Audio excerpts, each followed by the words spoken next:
بسم اللہ الرحمن الرحیم. مطالب قرآن کا بیان. ہم اپنے فکری سفر کی منازل کو طے کرتے ہوئے 12ویں منزل پر آج آپ پہنچے ہیں.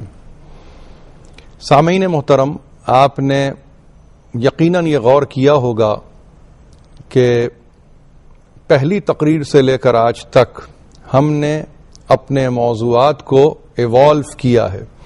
یعنی قرآن مجید نے ہمیں یہ توفیق دی کہ ہم اس کلام باری کو سامنے رکھتے ہوئے اپنے موضوعات میں فکر کو ان ارتقائی منزلوں سے لے کر جائیں کہ جس کے نتیجے میں کائنات کے مسائل ہم پر حویدہ ہو جائیں.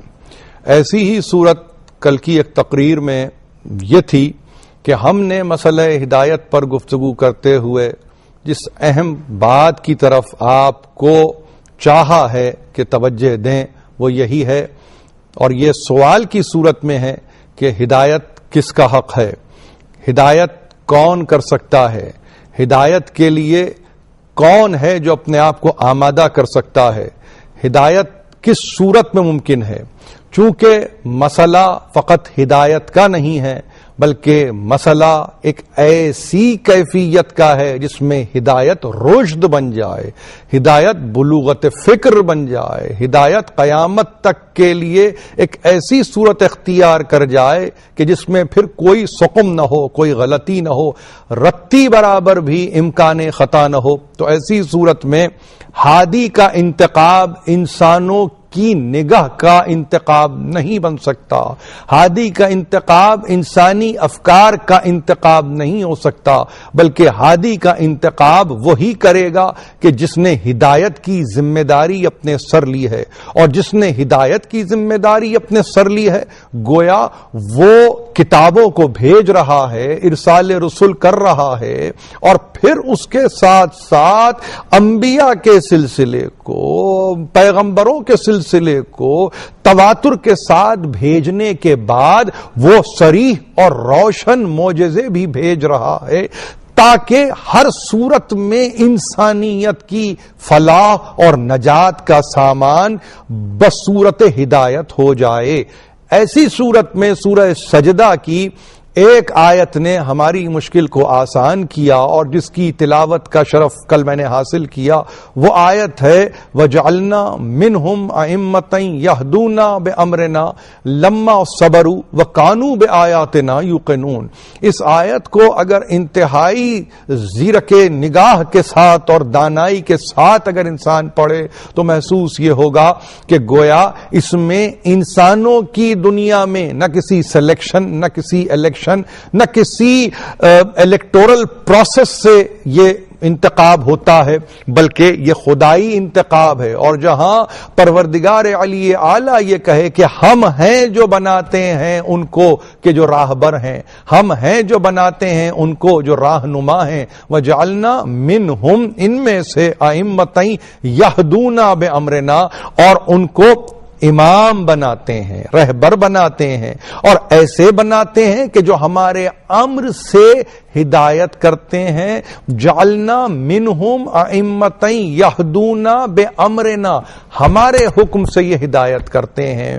اور جب ہمارے حکم سے ہدایت کرتے ہیں تو اس طرح سے ہدایت کرتے ہیں کہ ان کو پہچاننے کی جب منزل آئے تو ان کے وصف سے ان کو پہچانو، ان کی توصیف سے ان کو پہچانو، ان کے اوصاف سے ان کو پہچانو، اور اس انداز سے پہچانو لما صبروا. ان کا خاص وصف یہ ہے کہ اپنی زندگی میں یہ صابر ہیں، اپنی زندگی میں یہ شاکر ہیں، اپنی زندگی میں یہ صبر کرنے والے ہیں، اپنی زندگیوں میں یہ ظلم اور ستم کے آگے ڈٹ جانے والے ہیں. ظلم ان کا بگاڑ نہیں سکتا، ستم ان کے لیے مانع راہ نہیں ہو سکتا، بلکہ یہ اللہ کے راستے پر چلتے ہیں اور راستے پر ڈٹ جاتے کہلاتے ہیں, صبر کرنے والے کہلاتے ہیں, صابرین کی منزل پر آتے ہیں. اور ایک آخری اشارہ کیا قرآن مجید نے یہ کہہ کر وَقَانُوا بِآيَاتِنَا يُوقِنُونَ, اور یہ ہماری آیتوں کا دل سے یقین رکھتے ہیں.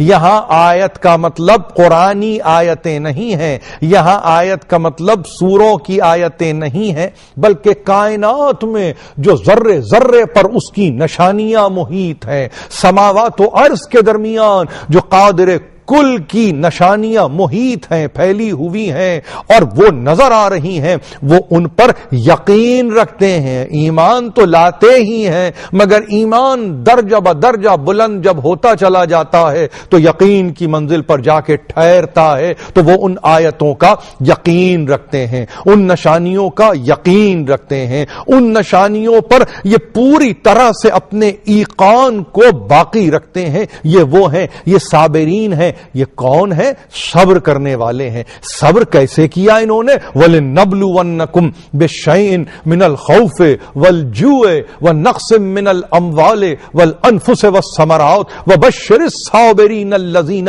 إِذَا أَصَابَتْهُمْ مُصِيبَةٌ قَالُوا إِنَّا لِلَّهِ وَإِنَّا إِلَيْهِ رَاجِعُونَ. یہاں سورہ بقرہ نے انتہائی مدد کی آپ کی. دوسرا سورہ کلام مجید کا صرف ایک لفظ کو سمجھانے کے لیے, لفظ صابر یا صابرین کو سمجھانے کے لیے اس آیت نے قیامت تک کے لیے مسئلے کو حل کر کے رکھ دیا. کون ہوتے ہیں صابرین؟ یہ وہ ہوتے ہیں کہ جن کو جب آزمایا جاتا ہے, جب تمہیں آزمایا جاتا ہے, وَلِنَبْلُوَنَّكُمْ بِشَيْءٍ, مختلف اشیاء سے آزمائش ہے انسان کی, تو جب آزمایا جاتا ہے کس کس شے سے؟ سنو, وَلِنَبْلُوَنَّكُمْ بِشَيْءٍ مِّنَ الْخَوْفِ وَالْجُوعِ, کبھی خوف سے ان کو آزمایا جاتا ہے, کبھی بھوک سے ان کو آزمایا جاتا ہے, کبھی پیاس سے ان کو آزمایا جاتا ہے. خوف اور جو سے آزمائش کے بعد پھر ایک منزل آگے بڑھتے ہوئے, جہاں منزل ابتلا ہے, نبلونکم بشیء من الخوف والجوع ونقص من الاموال والانفس والثمرات, ان کے مال کے نقصان سے ان کو آزمایا گیا, ان کے نفسوں کے زیاں سے ان کو آزمایا گیا, ان کے ثمرات میں نقصان سے ان کو آزمایا گیا.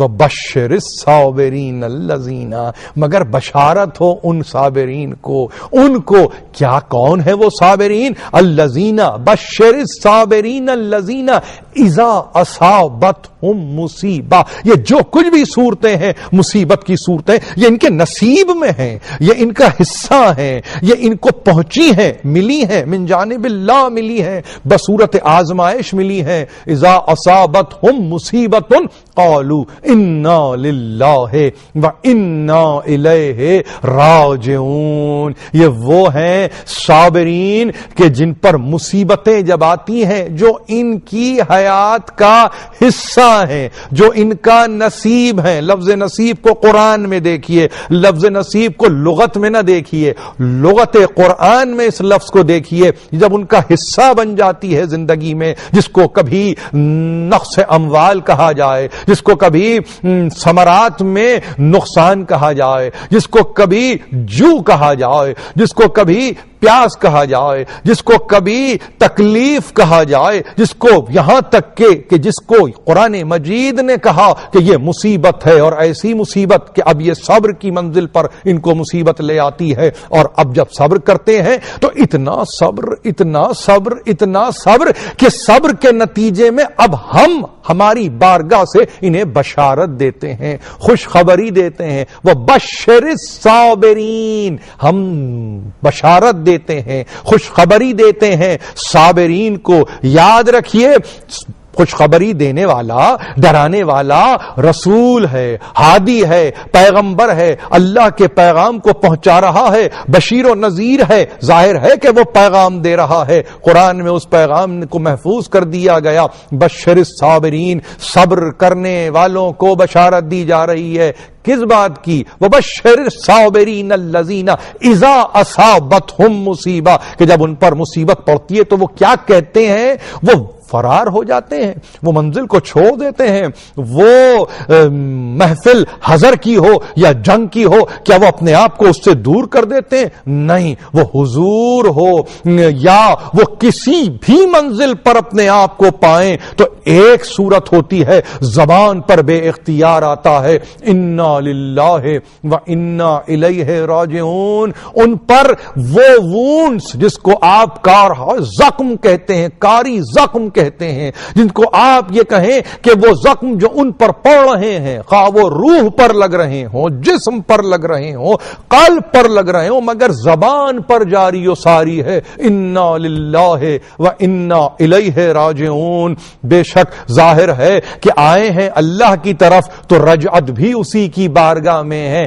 آنا وہیں سے ہے تو جانا بھی وہیں پر ہے، اسی بارگاہ سے چلے ہیں، اسی بارگاہ تک واپس پہنچنا ہے۔ اس آنے اور جانے میں جو ایک ہی طرف ہے، درمیان کا کوئی عرصہ اگر جسے زندگی یا عرصہ حیات کہا جائے اگر وہ ہے تو اس عرصہ حیات میں تنگ ہونے کی ضرورت کیا ہے؟ اس عرصہ حیات سے پریشان ہونے کی ضرورت کیا ہے؟ آئے بھی تو اسی کی جانب سے ہیں، جب اس کی جانب سے آئے ہیں تو یہ عرصہ حیات بھی اسی کا عطا کردہ ہے، اسی کی دین ہے، اسی کی نعمت ہے۔ تو اس عرصہ حیات میں شکر بھی ہے، صبر بھی ہے، ضبط بھی ہے، قرار بھی ہے، یہاں تک کہ ان کی زبان یہ کلام کرتی ہے کہ اللہ کی بارگاہ سے آئے ہیں، اللہ کی بارگاہ ہی کی طرف رجعت کرنا ہے۔ اولئک علیہم صلوات من ربہم ورحمہ واولئک هم المہتدون۔ یہ قرآن مجید ہے، فتویٰ نہیں دیتا، فیصلہ کرتا ہے۔ یہ قرآن کا طریقہ ہے، بشارت، یقیناً ایسی بشارت کہ پھر اب جن کی زبان سے یہ نکلا، زبان مبارک سے یہ نکلا، کون سا کلمہ جس کو آپ زندگی میں اس وقت ادا کرتے ہیں کہ جب کوئی دنیا سے گزر جائے۔ یہ سلیقہ دیا صابرین نے، زخم آئے، تکلیف ہو، مصیبت آئے، جاں کا زیاں ہو جائے، جسمانی تکلیف ہو جائے، روحانی اذیت ہو جائے، مگر زبان پر ہے انا للہ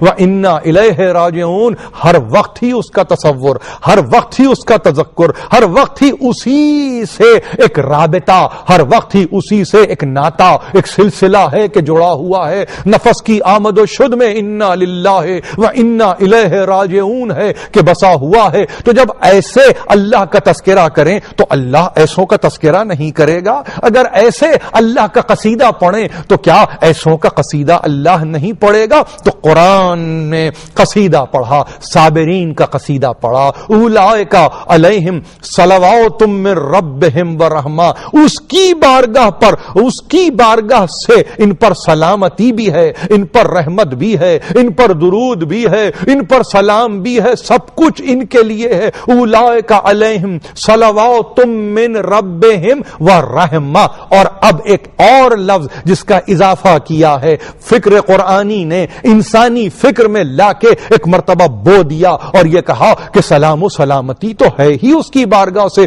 مگر وہ رحمت ہے جو ہمیشہ کے لیے۔ اور کون سی رحمت؟ رحمتی وسعت کل شیء، میری رحمت تو ہر شے پر محیط ہے، ہر شے پر وسیع ہے، ہر شے پر عریض ہے، پھیلی ہوئی ہے۔ اس کو کسی صورت میں باندھا نہیں جا سکتا، اس کو کسی صورت میں محدود نہیں کیا جا سکتا۔ انہوں نے کہا انا للہ و انا الیہ راجعون۔ یہاں پر پروردگار علی اعلی نے اپنی بے پایاں قدرت کے ساتھ، اپنے بے پایاں علم کے ساتھ کہا کہ اب ہماری بارگاہ سے بھی تا قیام قیامت ابد الآباد تک ان پر رحمت ہی رحمت ہے، ان پر ہماری نظر کرم ہی نظر کرم ہے، ان پر ہماری جانب سے درود بھی ہے، سلام بھی ہے، سب کچھ ہماری جانب سے ہے۔ اولئک علیہم صلوات من ربہم ورحمہ واولئک هم المہتدون۔ شاید اس لفظ تک میں آپ کو لانا چاہتا تھا، سلام، سلامتی، رحمت،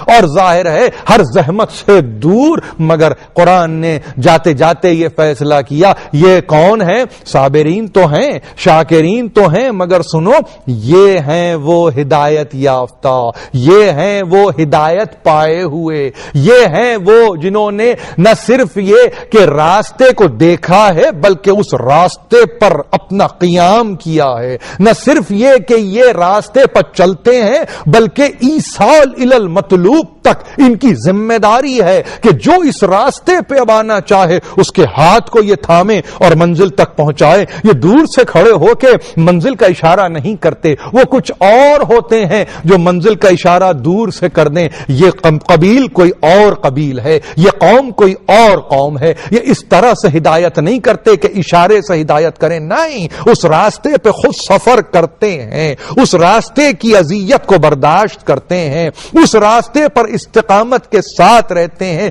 جب خود اس راستے سے گزرتے ہیں تب پروردگار اس قابل بناتا ہے جس کے بعد اعلان کرتا ہے یہ ہیں وہ امام, یہ ہیں وہ ہادیین دین, یہ ہیں وہ ہادیان برحق, یہ ہیں وہ گائیڈ, یہ ہیں وہ رہنما اور راہبر کہ جو تمہاری ہدایت کا سامان لیے ہوئے ہیں. ان کے سوا کوئی اور تمہاری ہدایت کے لیے ہو ہی نہیں سکتا. اولئک علیہم صلوات من ربہم ورحمہ واولئک هم المہتدون.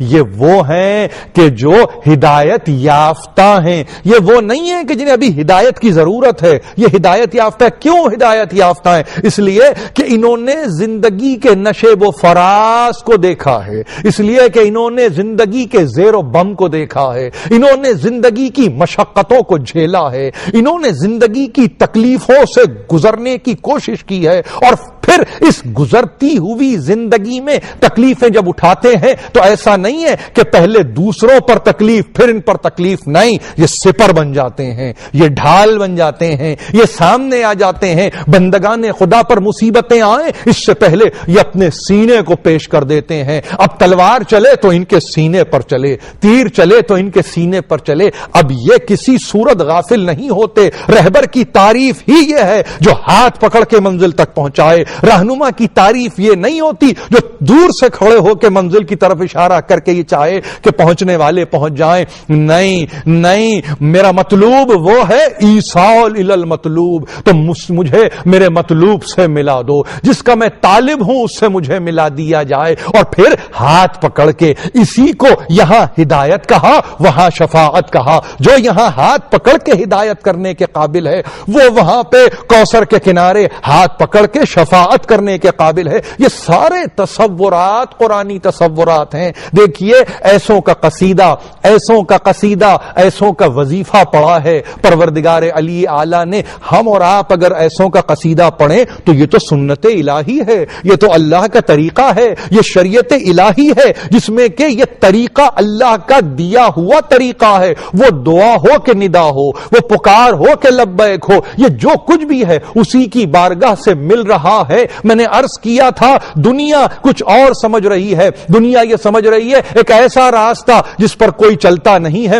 مگر اس راستے کی نشاندہی کر دی گئی ہے. نہیں, انک لتہدی الی صراط المستقیم. تم ہو جو ہدایت کرتے ہو صراط مستقیم کی, تم ہو جو رہنمائی کرتے ہو صراط مستقیم کی. تو اب تم ہی ہو جو پہنچانے والے ہو, تم ہی ہو جو بندوں کو بچانے والے ہو اس سے. لأقعدن لہم صراطک المستقیم کہنے والے سے, وہ جو روز ازل سے یہ کہتا چلا کہ میں تیرے سیدھے راستے پر بیٹھ جاؤں گا, کبھی دائیں سے بہکاؤں گا, کبھی بائیں سے بہکاؤں گا, کبھی یمین سے, کبھی یسار سے, کبھی ورا سے, کبھی خلف سے. تو پھر ایسی صورت میں کیا انسانوں کو ایسے راستے پر خالی ڈال دیا جاتا یا ہاتھ پکڑ کے ان کو لے جایا جاتا؟ عقل کہتی ہے, عقل سلیم یہ کہتی ہے کہ نہیں, ہادی وہ جو ہاتھ پکڑے اور پھر ہدایت اس طرح سے کرے کہ منزل تک پہنچا دے, منزل مقصود تک پہنچا دے. اور پھر اس کے بعد جب وہ منزل مقصود تک پہنچا دیتا ہے تو پھر پریشان نہیں ہوتا وہ انسان, حیران نہیں ہوتا, اس لیے کہ جو یہاں پر اس کی ہدایت کر رہا تھا وہ وہاں پہ نظر آیا شفاعت کرتے ہوئے, جو یہاں پر ہاتھ پکڑ رہا تھا وہ وہاں پہ پھر نظر آیا ہاتھ پکڑتے ہوئے. نہ یہاں ساتھ چھوڑتے ہیں نہ وہاں ساتھ چھوڑتے ہیں. جب یہ طے ہے کہ وہ ہمارا ساتھ چھوڑنے والے نہیں ہیں نہ اس دنیا میں نہ آخرت میں, تو پھر کاہے کے لیے انسان ان کا ساتھ چھوڑے اور فروعی مباحث میں اپنے آپ کو مبتلا کرے کہ کون ہے جو ہدایت کرنے والا ہے. ہدایت کرنے والا تعالی اللہ کی جانب سے معین ہیں، ایسے پر اللہ کی رحمتیں ہیں، عطوفتیں ہیں، لطوفتیں ہیں، برکتیں ہیں، لطف و کرم ہے، اور پھر وہ خود یہ جب کہے ان اللہ وملائکتہ یصلون علی النبی یا ایھا الذین آمنوا صلوا علیہ وسلموا تسلیما، اس دعا کے ساتھ اجازت چاہتے ہوئے پھر ایک مرتبہ ملت کے استحکام کی دعا، مملکت کے دوام کی دعا، اور پھر مختلف مکاتب فقہی اور مسلکی میں اتحاد کی دعا۔ وآخر دعوانا ان الحمد للہ رب العالمین۔